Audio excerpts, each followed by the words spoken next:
Welcome to those of you who are tuning in from Instagram and Facebook Live to Power Up today for Pervis Payne on this day of action. I'm Vanessa Potkin, the Director of Strategic Litigation at the Innocence Project and an attorney for Pervis, along with Kelly Henry from the Tennessee Federal Defender's Office, who you're going to hear from in a little bit. In 2020, we received a call from Kelly about her client, Pervis, who she told us was facing execution on December 3rd, 2020, despite having maintained his innocence for over 3 decades for a 1987 murder that he was wrongfully convicted of and sentenced to death. Kelly told us there was physical evidence in his case that had never been tested. And when we heard that, we wanted to jump right in. We recognized the importance of doing DNA testing. We fought alongside with Kelly and Pervis's family for several months, and ultimately did get some testing, but key evidence from Pervis's case that could have identified the actual perpetrator of the crime, including the victim's fingernail clippings, had just gone missing. The reason we got involved in Pervis's case initially was to do DNA testing, but that wasn't the only reason. His case had all the signs of being a wrongful conviction. We recognize Pervis's strong claim of innocence. He had absolutely no motive to commit such a crime. The investigation and prosecution was marred by racism and the use of racial stereotypes that is known to contribute to wrongful conviction and sentencing throughout the country. We know through the cases of wrongful conviction that innocent Black people are 7 times more likely to be wrongfully convicted of murder than innocent white people. And studies have found that the victim's race influences the likelihood of a death sentence. Nearly 300 Black people accused of murdering white people have been executed since 1976, which is 14 times more than the number of white people executed for murdering white people, according to the Death Penalty Information Center. And so, we recognized not only that there was really, no evidence to implicate Pervis in this crime other than the fact that he was at the scene. He stumbled upon this crime scene and actually tried to aid the victims.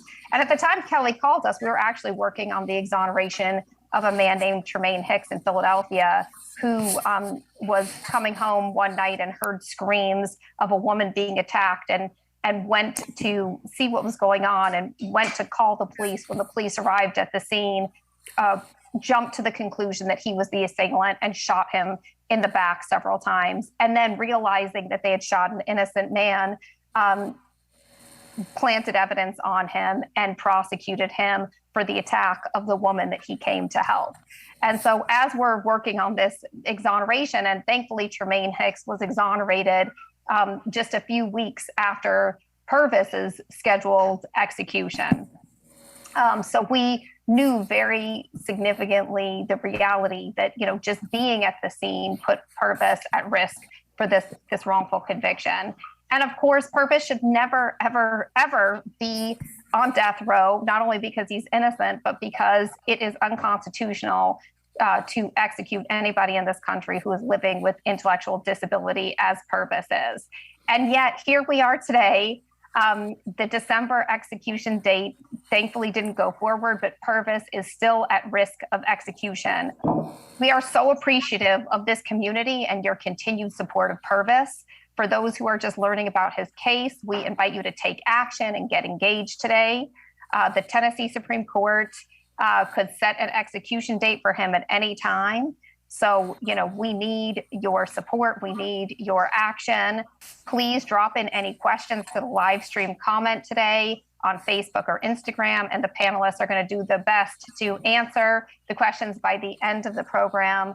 But I don't want to take up any more airtime. We have a special message from Pervis that I'd like to turn to now. Wow. I feel so overwhelming during these times. The fight and passion for justice from family, my lawyers and team, and along with the Innocence Project and all of the many supporters that is for justice for this case. It just gives me hope and a purpose that I never knew before. And I'm so grateful, and I love all of them, and I love all of you, and I just thank Jesus for you, and I just like to say, please keep standing with me.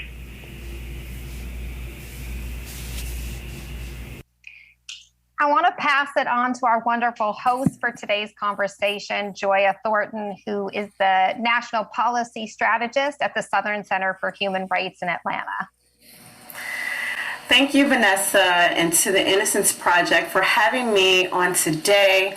I just want to welcome everyone out there who is joining us on Instagram and Facebook Live. Be sure to hop into the comments with your questions or words of encouragement for Team Payne. I am Joya Erin Thornton from the Southern Center for Human Rights, and together with the Innocence Project, we are so happy to have you here with us in support of Pervis. Pervis has been on death row in Tennessee, my home state, for over 33 years and always maintained his innocence. A year ago today, organizers rallied for Pervis in Memphis, and the movement has inspired actions across the country. There are people organizing Free Pervis Payne rallies in Memphis, Nashville, Murfreesboro, Knoxville, D.C., Los Angeles, Chicago, Houston, and many, many more today. Where are you watching from? Shout it out in the comments right now. We'll also drop the details for the rallies in the comments so you can join today if you are in a close location. So for the next 50 minutes, we'll hear from the unstoppable Kelly Henry, federal defender and attorney for Pervis Payne. She will give us important updates on his case and give us a sense of the road ahead. Then we will have the wonderful Rolanda Holman, who is the sister to Pervis, whom I've grown to know and love through her heart and relentless advocacy for her brother. Following Rolanda, we have a very special drop-in from Ndume, who was also wrongly convicted and sentenced to death in Tennessee. Ndume was incarcerated with Pervis and is also advocating with us on behalf of his fellow brother. Finally, Reverend Andre Johnson, who is the pastor of Gifts of Life Ministries in Memphis, who has spearheaded the Free Pervis Payne demonstration over a year ago. He will join us and ground us in the organizing efforts for Pervis across the country. All right, Kelly, I'm going to pass the mic to you. What is going on with Pervis's case right now? Thank you so much, Joya, and thank you to the Innocence Project for hosting this Facebook Live event, and thanks to all of you who are joining us here today. I could never have imagined when I picked up the phone to call my friend Vanessa to ask for her help that we would be here September 8th, 2021 with nearly 1 million and over 750,000 signatures just on the pervispayne.org website, petitioning Governor Lee to release Pervis Payne from death row, to free him and bring him home to his family. And the work of the people at the Innocence Project and my colleagues with the Capital Litigation Communications Project, the word about Pervis's case has gotten out and it has resonated. Where we are right now is that because of the support of people like you and G.A. Hardaway and the Ben F. Jones chapter of the National Bar Association in Memphis, we changed the law in the state of Tennessee because of Pervis's case. On May the 12th, 2021, we were able to file a petition for the first time to get Pervis into court on his intellectual disability claim. We feel so strong in our claim and confident that when we go to court on December the 13th of this year, we will be able to convince the judge that Pervis is indeed intellectually disabled. But the fight does not stop with that hearing or even with that issue, because we believe with every fiber of our beings that Pervis Payne is innocent. When I got on the case 2 years ago, I knew it just by experience and reading the file. And I knew that I needed to get Pervis the best lawyers possible on innocence. And that's why I called Vanessa, because Vanessa and I have worked together before, and I knew what the Innocence Project could bring to this case. We knew we wanted to do DNA testing, but we also know that in so many cases of innocence, DNA is not a panacea. There's other evidence out there that we have to find. And then COVID hit. We were able to put a presentation together to Governor Lee's legal counsel with what we knew established Pervis's innocence. But what we have learned since being fully vaccinated and being able to get out in the field makes us even more convinced that we are right. In the future, probably shortly before our hearing, we'll be making another presentation to the governor's legal counsel, another written communication. And you will see at that time, I'm not at liberty to disclose it all right now, but I'm telling you every single day, we are getting more evidence of Pervis's innocence. And we will be presenting that to Governor Lee for his consideration, asking that he free Pervis Payne to bring him home. I am so grateful to each and every one of you, the support and the love that you have given us and this team. You give us strength. You give us the ability to keep on keeping on and to keep it out in the field. And we ask you to continue that. Join us this afternoon. I'll be at Union and McLean, along with the Memphis supporters today from 4 to 5. Can't wait to see you there. And thank you so much for being here. Now, Joya, I'm going to turn it on back to you. Thank you so much, Kelly. This has really been a national organizing effort. And you often talk about it here when you're speaking, that you learned so much through this particular campaign. Could you share just a little bit of what you've learned or what you've gained from community? As a lawyer and a control freak, getting involved with community is very hard, right? Because I want to control everything around me. And what I have learned is that by opening my heart and my mind to community, we have gotten back so much in this movement. We have built a national movement. And, I could be saying the same things that I say, every day to the wall. But because of community and because of the way this case has resonated with community, we have been able to amplify our message to the point where we know that those people who have Pervis's life in their hands are hearing us, as Rolanda would say, they're hearing us roar. And they're seeing that we aren't going away. This movement is not dissipating. It is growing in strength and in number. And that is because of just having trust. And that's something that I credit the wonderful Kim Kia Harris and Rolanda and Dr. Johnson for teaching me, because they put faith in me, I put faith in them, and something wonderful grew out of that. And Pervis's case is an example of everything that's wrong with the criminal legal system. You had law enforcement misconduct, hidden evidence, destroyed evidence. You have prosecutorial misconduct, the DA urging the jury to think about Pervis's dark skin and the victim's white skin. That's not even a dog whistle. That's a shout to consider racism. The fact is that the United States Supreme Court says people with intellectual disability are at a special risk for wrongful execution. And Pervis's case is the illustration of that principle. Thank you so much for that illustration. I know a lot of people aren't aware of a lot of the details and, I would say tricks that were used in his early cases, in his early trials. So thank you so much, Kelly. It's pretty clear that we have a lot more movement building to do to get Pervis's name out there and bring him home once and for all.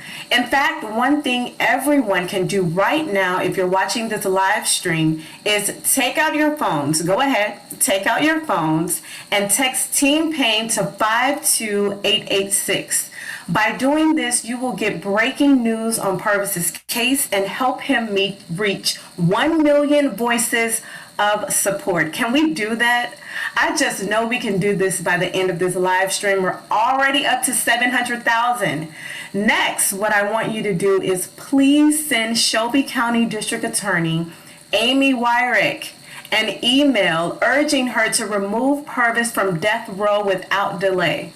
Pervis's intellectual disability makes it unconstitutional to execute him, as you've heard. Urge her to join us. We will drop the form in the comments for you to take action, and it only takes about 2 minutes. Finally, I have the pleasure of welcoming Rolanda Holman. Rolanda is Pervis's younger sister and my new justice sister. Rolanda, this has been a long road for you and your family. How are you feeling today on this day of action? Actually, Joy, thank you so much. It's always a pleasure to see you and to everyone who is on the call, all of my family. I would say that I have extended family that I have met over these last couple of years. Today to me is a day of history, for Pervis Payne. It's a monumental day. And the reason that I say that is because I remember, and everybody may know that I call him Bubba. And so I remember, when I would go and visit him in prison when I was in college, and he and I would talk about how to create a movement. And we hit a lot of brick walls and wasn't able to make it far. And then we start again and we hit another brick wall, but we never stopped trying to create that movement. So today is monumental for me. And today, I'm sure the movement is great for him as well. And it is definitely one that I will mark as an accomplishment in history that has been made on his behalf. Rolanda, you talked about visiting Pervis as a child and in college and now adult life as he is experiencing incarceration. What has been your experience of having a brother living on death row for a crime he has maintained his innocence for 33 years? Wow, Joya, that's a great question. And it's really a loaded question. But for the sake of time, I will say, I don't know if I can find the words. I can say it's heartbreaking. I can say it's very disturbing. I can say it's overwhelming. But even with those words, I'm not sure that it really describes the feeling that's in my heart. But I can say that what makes me smile, in looking at the negativity part of it, what makes me smile is I'm proud of my brother. And why would I be proud of him? I'm proud of him for having some courage and finding the courage, not accepting where he is, but learning to adjust through something that he knows that he did not do. So I look at him and I say, when I'm going through and having my little pity parties about certain things in life, if my brother can find some type of strength, to help him keep moving out of all of the licks he's gotten, he keeps ticking. Surely I can find a way to pull myself out of my pity party. So, for me, I consider him as a person that I look up to and that I'm proud of. So, the journey has not been easy, but I find strength in him, and in turn, he finds strength in me. Rolanda, it's really good to know that Pervis has not lost hope and he doesn't accept his current standing. I love that. Can you share some of the happy moments you had with Pervis? Oh, yeah. Well, there are many. I tell the story all the time. That's a good question as well, about us when my parents would go to church, and, my dad is a pastor, and they would go to church and we would, dance like we were at the club. But one thing that comes to me in mind right now is he also has a nickname for me. I've called him Bubba since I was the age of 2 or 3 years old. And so he has a nickname for me too. He calls me Roxy. And he still calls me that to this day.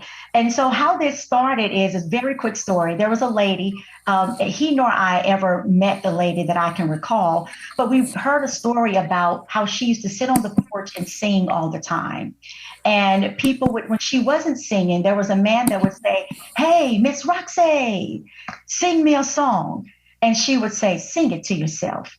So he and I would always play that all the time. So he would say, Miss Roxy, sing me a song. And I would tell him, sing it to yourself. And so now to this day, when he calls me, he always say, Roxy, hey, Roxy, you got to put the A on the end of it, okay?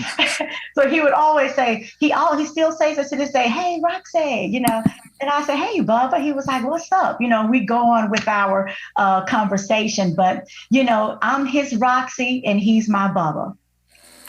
I love that. It's always good to hear stories that humanize folks that we are advocating for, like Pervis. Pervis has a story, he has a background, he has family, he has natural supports. And you all grew up in a Christian, God-fearing household, just like myself. Your father, Reverend Payne, was and he continues to be a well-respected minister in Millington. I just want to talk about what was Pervis's relationship to the faith community in Millington. Very trustworthy. Bubba always had a character. His character is the same mellow, kind character then when he was home as it is now. And they trusted him because he would be the one who would go pick up the parishioners. He would pick them up, their children, and bring them back and forth, to church and home. And so that was something that he always did. Now, we didn't let him sing. Okay, so Kelly, when you go back to him to see him, please don't ask him to sing. We let him stay in his lane. Okay, we let him stay in his lane, and that was to pick up the parishioners. And he played the drums and things like that. But for the most part, they trusted him. They trusted him. He was a great guy, full of character, full of life, and loved to have fun. And the people trusted him when he would make 2 and 3 trips just to go pick up the children. So there was a huge level there of trust in the Christian community, as well as it was of his character. That's a great one-word character description, trusted. I love that. Rolanda, could we peek in and have you share just one of the many conversations or last conversations that you've had with Pervis? I know we heard him speak at the beginning of this live stream, but could you describe how he feels and how he's holding up? Yeah, and it was such a pleasure, to hear him, because when we talk, I hear that too, and when he talks about his hope, he feels supported, and that is so true. One thing I remember here recently, he and I discussed was, as I was saying earlier about, we've tried this movement for so long, and that was receiving so many no's. And I would always say, one day I'm going to get that yes. Out of all of the no's, I'm going to get that yes. And we talk about how we received that one yes that changed the trajectory of Pervis Payne. That one yes led us to the Kelly Henrys and the Innocent Projects and the April Frasers and the Dr. Johnson and Kim Kia Harris, and to yourself, Joya. That one yes change the trajectory of the outcome of his case. And that's why we see the movement today that we see, is because I never gave up on receiving that one yes. And I would always go back to him and say, well, they say they couldn't do this and this couldn't. And I was just determined that a yes was coming my way. And that's what we see today. So when we say we are excited about this September the 8th and the movement that's going from coast to coast, you may not feel that you have done a lot, but for us, you have been tremendously amount of support for us, and we are grateful for that more than words could explain. Well, I just want to say, if you are listening to us, if you're watching the live stream, type in the comments that one yes. All you need is that one yes if you've heard no before. And we're definitely grateful for where the campaign is now. And I know you are. Is there anything else you'd like for people to know about Pervis and the supporters of this powerful campaign? Yes. Well, first of all, that my brother is innocent. This is not something that I think. this is something that I know. This is something I stand firm on, my family, and, those of us who know him and support him. And this September the 8th, as I mentioned, going from coast to coast, this is a powerful movement. And I don't know all the people who are standing today, Joya. I don't know. I don't know all of the 700 and over 50,000 people who have signed the petition. But what's powerful to me when I think about this is the fact that there is something we have in common, out of our different beliefs and race and things like that. And that's justice. That's the power of justice that has brought us together. Whereas his case, as Vanessa was indicating earlier when she started, about the racial things that created into his case and caused his conviction, we now have a movement to where race doesn't matter because we're singing the same song. We're on the same page. And nothing but justice can do something like that. So for me, I consider that as powerful. And so what I want you all to know today is that if you believe in this movement, like they said, sign the petition, go out, support us in one of the locations today, and let's free Pervis Payne, because this is a powerful movement that that is going to help unlock a lot of things that have happened in this world today that are unjust. Thank you so much, Rolanda, for bearing just a portion of your heart. And I definitely know that it's a portion because you have such a warm heart. And as I've grown to know you and love you, and I've always shared with you that you have an army behind you and your family. So thank you so much. Mm-hmm. I am now very grateful to welcome Innocence, a Tennessee death row survivor and also advocate. Innocence, thank you for joining us today. Well, listen, I'm really happy to be here, Joy. I think that it's like Rolanda said. I think that I'm just happy to be part of this energy. It's a movement, and we're gonna bring them home. We're gonna bring them home. Yeah, so I'm happy to be here. We are. I just want to know, how did you come to know Pervis and really connect with him? Right.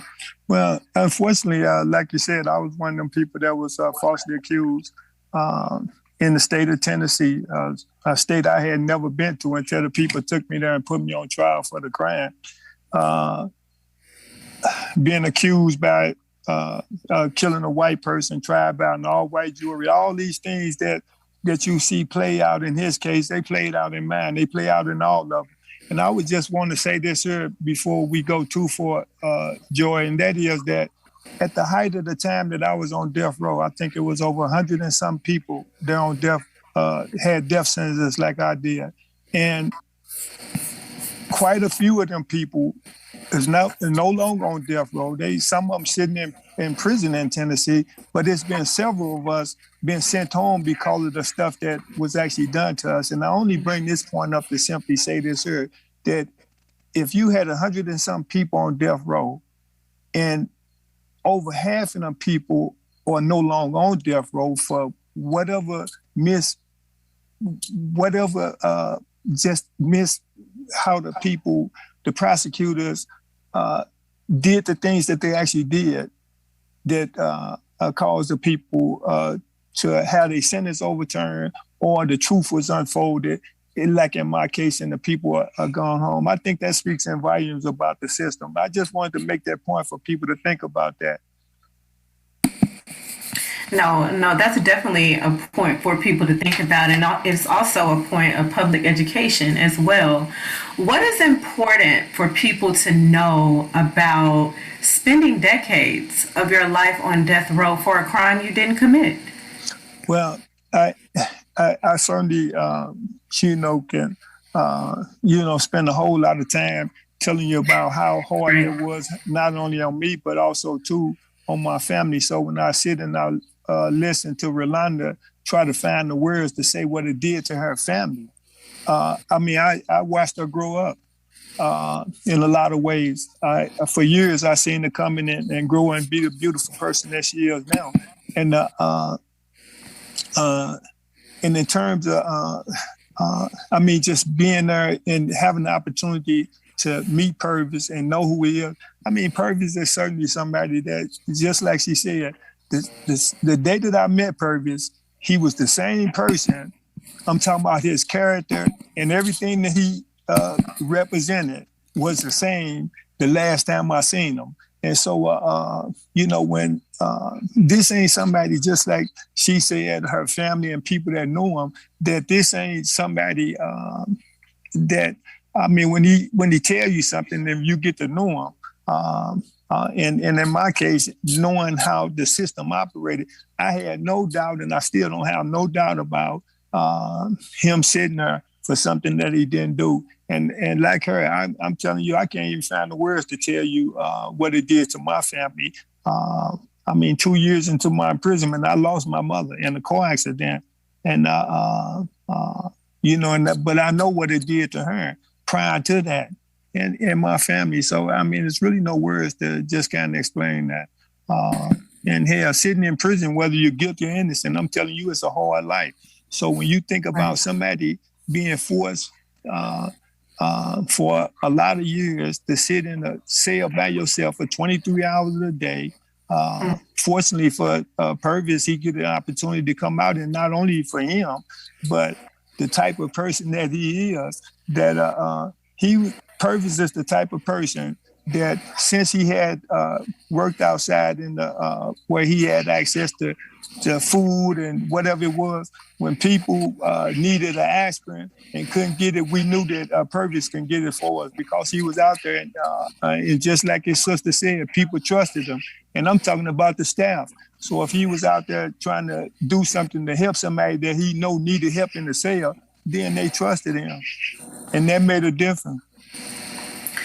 Right. Thank you for sharing just a little bit about the feelings and the sentiment on what goes on inside. When you're living inside, how important is it to feel the support of family like Rolanda, who you saw grow up, and even strangers like those who are supporting Pervis's right now and have them fighting for you? Well, listen, I'm telling, and I mentioned this earlier. We was talking as we was wrapping up for this thing, and I mentioned how important it is that how hopeful the thing that we're doing for Pervis, and I'm certainly I know we bringing them home, but I already know the type of hope that it infuses in the people that still sitting there with them and across the country, because just like they said, people are hearing and knowing about this across the country. So. Those people sitting on death row, I'm telling you, if they know about it, there's always some hope to be found in that. And I was certainly one of them people that I always had my family and friends and people that knew I was innocent that supported me. So I'm telling you that hope, that's the thing that I was always able to maintain. And the stuff that we out here doing, I know what it's doing for those people that Pervis and other people. They're sitting there to know that there's actually people out here. Hell, if it weren't for good people and my family, I'm telling you, I wouldn't be sitting here. And for those of you guys that know how the system operates, you already know what it is. I would have been executed, and that would have been that on that. It take good people. It take us to be involved. Knowledge makes us responsible. You know, get out there and get in a good fight. Absolutely. Thank you, Ndume. That's so important to know that people can fight. People can fight for you, and people are willing to fight for you, even people that haven't met you. Right. I just want to encourage you, because you are a man of many talents. So I want to encourage you on your goals as well. And just thank you for supporting Pervis. And we really want to get more people involved. For those just joining, welcome to Power Up for Pervis Payne. If you haven't already, take out your phones and text TEAMPAYNE to 52886 to get breaking news on Pervis's case and help him reach 1 million voices of support. We are already at 750,000. We can do this. I know we can do this. Also, what we want to do is urge Shelby County District Attorney Amy Wyrick to remove Pervis from death row today. We have the power to get attention of our elected officials in the justice system. We will drop the form in the comments, and it only takes about 2 minutes. And it's going to go a long way with helping Pervis. And Dume, do you have any last words for Team Payne and his supporters out there? Oh yeah, of course. I think that, and listen, I appreciate the opportunity. First off, to be on here. It's an honor, really, to just kind of be a part of what's happening here. And the thing that I would say is that we do have to keep supporting Pervis, and not only him. I mean, there's people. Damn near every week we see people walking out of prison for something that they didn't do. And I would say to people, on wherever you are in life, and if somebody telling you they didn't do something, don't write them off. I mean, I think that I really appreciate Kelly and Vanessa here. I mean, these are people. I mean, I struggle sometimes trying to get lawyers to think outside the box, but that's what it actually takes. I mean, it takes the stuff that his sister is doing. It takes the stuff that all of us are doing. And I'm telling you that what they saying, the same thing, what they said. Get some more people in their head. We should be shooting for 5 million signatures, whatever it takes to bring them home. So that's what, that's what we need to be doing. Absolutely. And if we have any attorneys that are tuned in, we need more of you. We need more of you to think outside of the box. So thank you so much for that, Ndume, and for sharing time and space with us. Finally, no problem. Finally, we have Reverend Andre Johnson, pastor of Gifts of Life Ministries, or G-Life, who was the pioneer and started the Free Pervis Payne rallies a year ago today. Reverend Andre, can you give us a rundown of what's going on across the country to help free Pervis Payne and how people watching can get involved? I tell you, thank you, Joya, and I am just so excited to be a part of this movement. It is indeed a movement. 1 year ago today, we started on the corner of Union and McLean, bearing witness, holding up signs, a soft action, if you will, just holding up signs saying, free Pervis Payne, justice for Pervis Payne.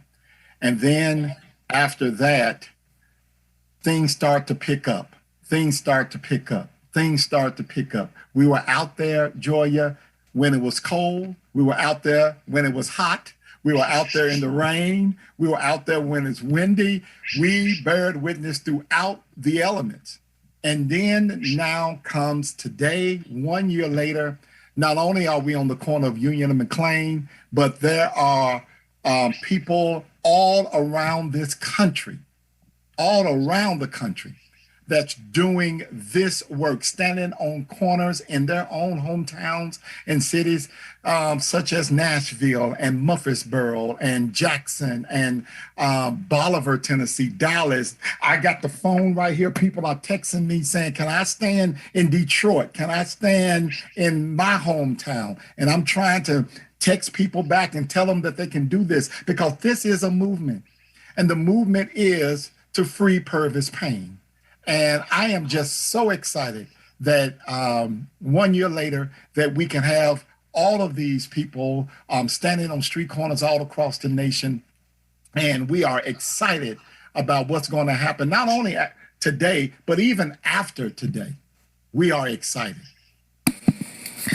Right, and there are rallies taking place all over the country, and you've been doing a lot of press, Reverend Johnson, and one thing that I heard, and I know being from Memphis, Tennessee, is there is significance in Union and McLean. Yeah. So could you please share that with the audience?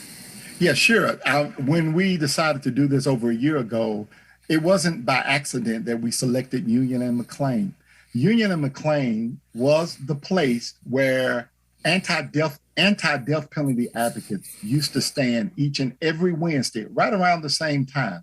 I was part of that coalition that used to stand out there. And after a while, it stopped.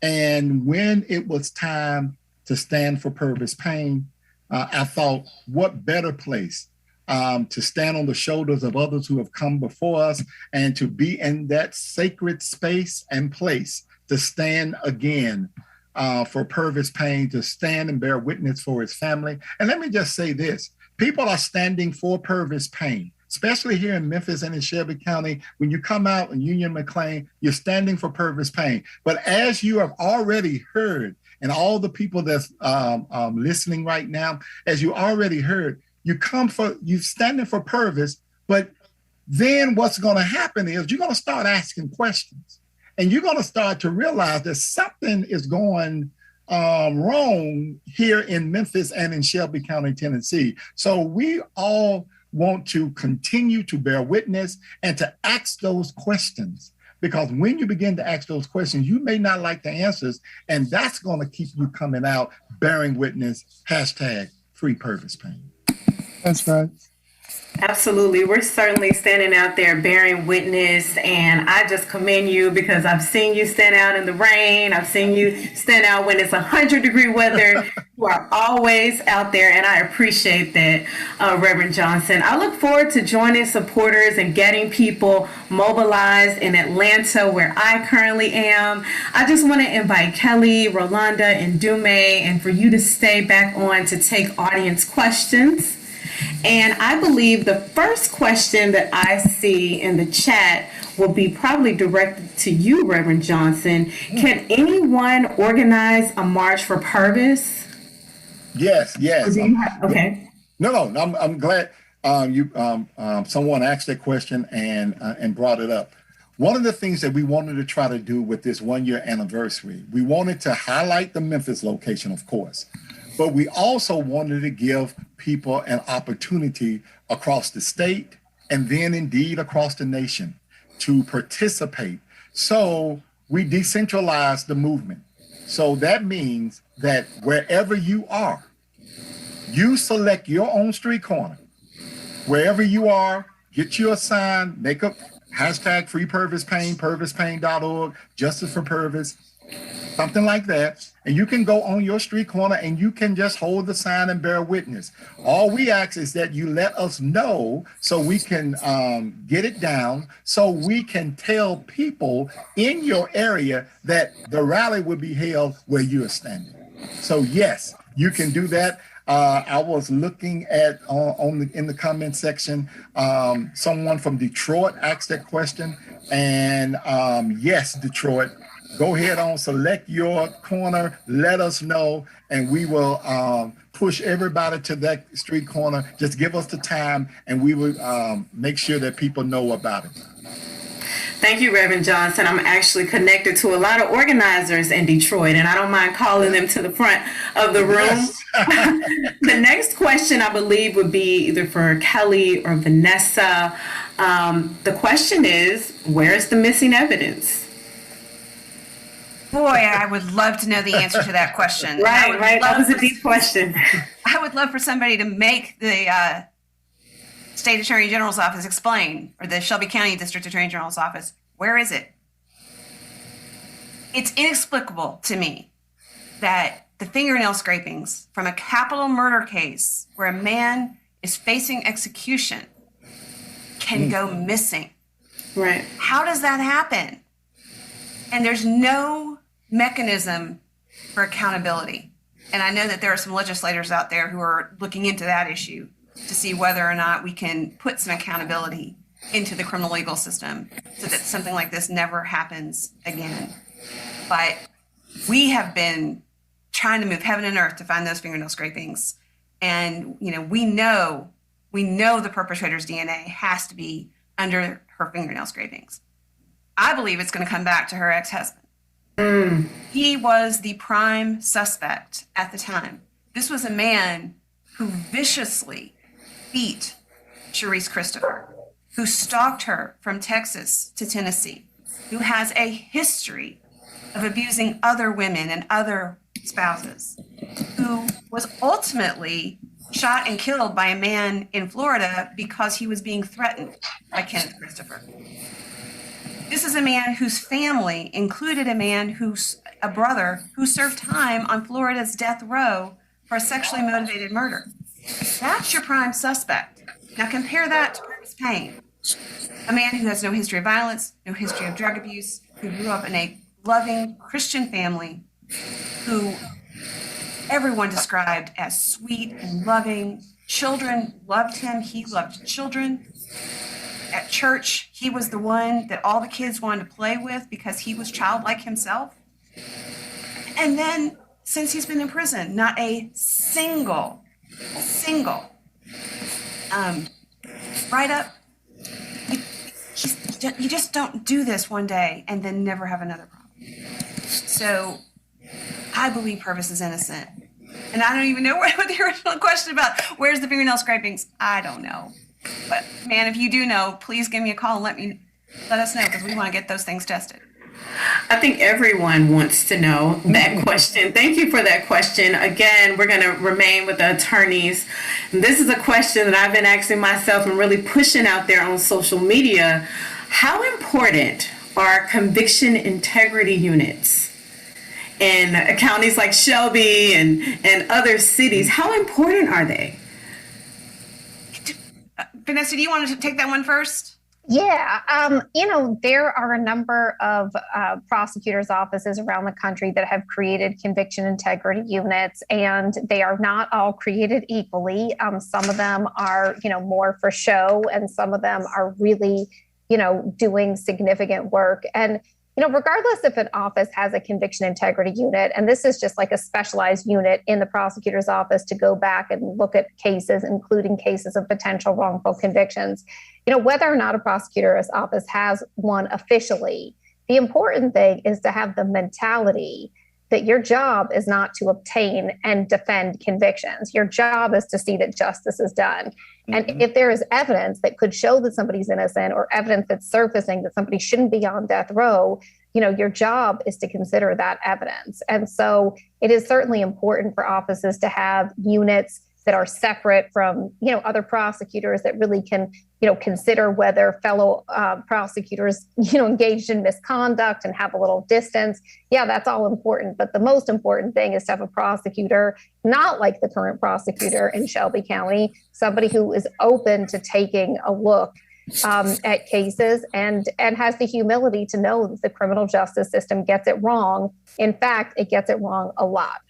When you look at, just the last thing I'll say is, people who have looked into the rates of innocent people on death row, it's estimated that over 4% of people on death row today, like Pervis, are actually innocent. And because of the number of people who are on death row, that means, about 110 people facing execution right now, could die for a crime that they didn't commit.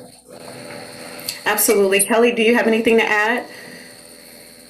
I think that Vanessa, talking about the importance of having the mindset, that's so important. That really resonates with me. And I think when you have an office that has a conviction integrity unit, that tells you about the mindset of that district attorney general. So, in Nashville, we have a conviction integrity unit now, and they've just seen their first exoneration. So, that's a mindset that doesn't exist here in Shelby County. And that's unfortunate, because if the Shelby County District Attorney General's office had that mindset, they would find those fingernail scrapings. Right. I was talking with someone from the Tennessee Innocence Project, and they shared with me that exoneration. And I want to just reiterate something that Vanessa said. We have an opportunity to change our district attorney coming up in 2022. We grit and we grind, but we also need to vote, Shelby County. So I definitely want to urge folks out there to continue to vote and get involved in this process in so many different ways. I have a question for you, I believe, Reverend Johnson. If folks aren't able to physically stand on corners, what are some other ways that they can organize or really advocate and get the word out there regarding Pervis? Right. Yes. Good question. Right now, all of the things that you see in the comment section right now, texting, TEAMPAYNE, going and signing the petition.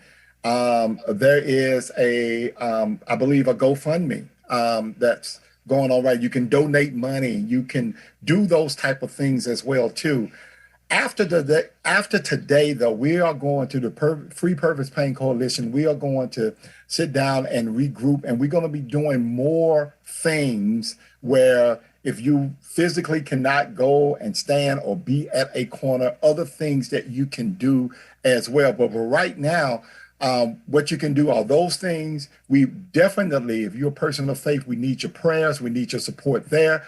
And also, please, today, please, in your social media postings, in sharing this video, in sharing other things about Pervis Payne, please hashtag Free Pervis Payne.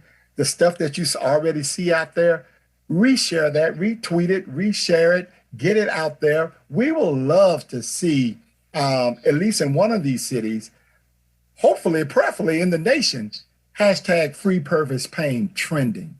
So we need all of us on social media to make sure hashtag Free Pervis Payne is trending.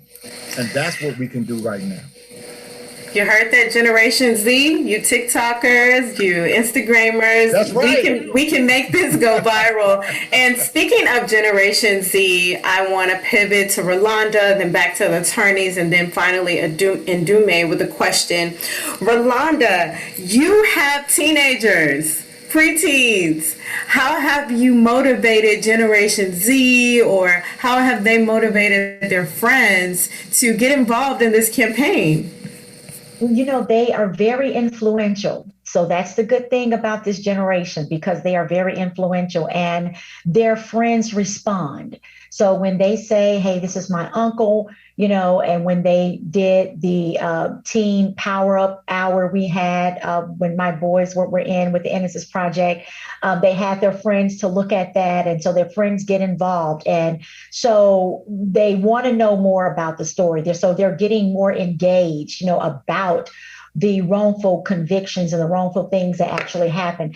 The kids are actually surprised, like, oh my goodness, does this really happen? You know, this really happened to you guys? They're like, yes. I used to shield my children from that because I knew, you know, of course, they're black boys, and I used to shield them. But then when I started looking at the fact that this generation is different from the way I grew up, because my mother kind of shielded us from all of the negativity that was going on with Bubba's case, I tried to reinvent that with my boys. But it's a different generation now. And so now they want to be involved. You know, they're saying, you know, can I get on the Zoom? Can I this? Can I that? You know, I want to tell my friends this. And I said, well, your time is coming. So when the opportunity came for them to share, you know, on the Innocent Project Teen Up Zoom, they loved it. And so they are very influential. And that generation out there, if you're out there in that group, you know, I don't even know what my boys' hashtags are. They change them every other day, but I'll find out what it is. Okay, I used to know what they are, and they're always changing them all the time. They say, "Mom, this is what we do. We change our handles," and I don't know why. But however, it's moving for them, and they have their friends supporting. And so, if you're out there in that generation, you know, hashtag Free Pervis Payne and watch somebody catch on to the fire. Yeah, that's what it is. It's a fire starter that's happening here. So catch the fire. We got to find out what those hashtags are. You know, I'm a millennial, and so it's definitely time for Generation Z to come on up and hold that mantle for us for going viral. I want to talk more about Pervis Payne and his intellectual disabilities and how that has played a role in his case. So, Kelly Henry, could you talk a little bit more about Pervis's intellectual disabilities and how that's come up? Absolutely. You know, and again, I keep learning things through Pervis's case. And Pervis is a person who lives with a mild intellectual disability. And, you know, there are so many stereotypes about what it means to be a person who lives with an intellectual disability. And those stereotypes are really more about what we see in movies, and, you know, people think about Of Mice and Men and other, you know, stereotypes, or Forrest Gump. But, you know, people with intellectual disability, that disability does not define who they are. It is something that they live with. It's an obstacle in their life. But people like Pervis, who have the system of support from his family, are able to grow and have, you know, meaningful lives. what you're going to hear, I believe, from the State Attorney General's office over the coming months is going to be an attempt to try and marginalize people with intellectual disability and say, well, people with intellectual disability aren't lovable. They can't work. They can't drive. None of those things are true. What you're going to see is that Pervis is a person who has deficits and he has strengths. One of the things that we know about people with intellectual disability, which is absolutely true about Pervis, is that they're often very gullible and trusting. And Pervis is one of the most trusting people I've ever met. And that is both a good thing, but it's also a liability, especially when you're an innocent man charged and having to navigate the criminal legal system. And you're trusting your lawyer and you're trusting the system. You're even trusting the DA to be honest. You're trusting the police to be honest, because the idea that they would do something dishonest just isn't, part of his mindset. And that is heartbreaking. And it's the reason why, people with intellectual disability are not able to defend themselves in court. That's part of the reason why we have outlawed the execution of people with intellectual disability. They can't advocate for themselves with their lawyers. They can't speak for themselves when their lawyers aren't doing their job. And in Pervis's case, for years, he had well-meaning white lawyers who did a terrible job for him. And yet he's never said a bad word about any of them to anyone. He is trusting and kind and loving, and, his intellectual disability is a piece of him, but it does not define him, but it was an obstacle for him. Thank you for that, Kelly, for really educating us about that. And I will say, and I think I speak for us, we still need a lot of support from those who advocate in the intellectual disabilities community to join us, to really let folks know how people navigate the world with the intellectual disabilities. We need that support from you. And we just got a comment that said from Kat, I want Rolanda to be my sister. Rolanda is my sister. Rolanda is a wonderful sister to have. And Dume, this last question is for you. I want to talk about how you don't live in Tennessee. You made that very clear. A state that you had never visited before. What compels you to come back and advocate on behalf of Pervis and advocate on behalf of other folks in Tennessee living on the inside on death row? Yeah, so I was saying that, and I always say knowledge makes us responsible. Unfortunately, I lived it, and I think that one of the things that for me, just kind of living it and getting through it, I like to think that, whatever fires that we get through, and if we get through to the other side, it ain't really meant for us, it's meant for other people. I think that we just have to know that we kind of charged with that responsibility to help somebody when we see them bent and bowed or broken by life. Because I'm telling you, it was people that allowed me to maintain hope that I'm sitting here, first off, sitting here, period, but also just sitting here with hopefully, a sane person. And so I think that it's important that we have to, we have to get in a good fight. And I'm telling you, this is a good fight. I don't think that nobody should be executed first off, but certainly should no innocent person be executed. And the fact is, as long as we have the death penalty, innocent people gonna be subject to it. So that's my whole thing. I think that it's important that I be involved. Absolutely, Ndume, and we appreciate that. You're Pervis's brother. Pervis has a whole family on the outside. Yeah. The last thing I want to do is ask the panel to raise up your shirts, show everyone your shirts, the free Pervis Payne shirts. If you would like one of these shirts, they come in all sizes. If you would like one of these shirts, the information is in the comments. Reach out to the Innocence Project or plug into one of our panelists and they'll be able to get you the information for your shirt. We need you to wear your shirt.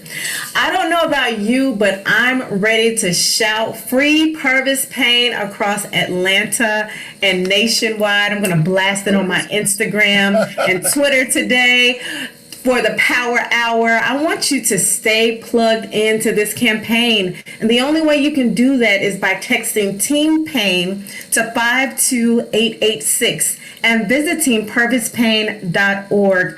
We're going to drop a list of the free Pervis Payne rallies in the comments for you to attend tonight at 5 p.m. Central, 6 p.m. Eastern. I want to say thank you all so much for joining us today on Instagram and Facebook Live. A huge thank you to the Innocence Project and their team, to our wonderful speakers, my colleagues at the Southern Center for Human Rights, TADP, and other organizations that have been plugged in. We are just getting started for Pervis. Pervis, we got your back.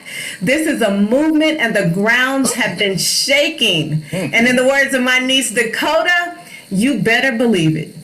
So we're going to close out with audio from Pervis. And once again, thank you all for joining us on this live stream. Replay it as much as you would like. Wow. I feel so overwhelming during these times. The fight and passion for justice from family, my lawyers and team, and along with the Innocent Project and all of the many supporters that is for justice for this case. You know, it just gives me hope and a purpose that I never knew before. And I'm so grateful, and I love all of them, and I love all of you, and I just thank Jesus for you, and I just like to say, please keep standing with me.